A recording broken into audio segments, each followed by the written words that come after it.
जय जगन्नाथ फ्रेंड्स। आज रथयात्रा उपलक्षे आपण मानक अनेक अनेक शुभेच्छा और शुभकामना। सकाल टिके जगह को सजेकी ठाकुर पूजा कर देथिली, तापर ब्रेकफास्ट कर देथिली। एटी झियो ता बाबा को डिस्टर्ब करछि, हैरान करछि, देखि पारथिबे आपण माने। आजिकली झियो बहुत दुष्ट हेबार लागिछि। तापर मु पळैथिली लंच करबा पई। आज लंच रे थिला अरुआ डालमा खटा। संध्या बेले आम टिके पळैथिलु ठाकुर को दर्शन करने। ये जगह को टिके दर्शन कली। मो जगह केते सुंदर देखा जाउतला। जेहेतु रथरे से आसला बेले मु देखि पार नथिली, टिके लेट हो जाइतिला। मु पछरे जाई दर्शन कर देथिली। एठी टिके मेला लागिथिला, महोत्सव चलिथिला। एठी किछ किणा किणी कर देली।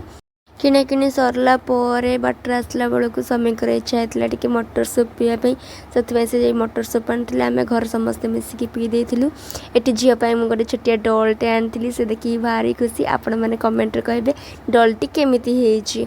आपण मानक जदि वीडियोटी भल लगुए ताले लाइक कमेंट शेयर सब्सक्राइब निश्चित करेंगे।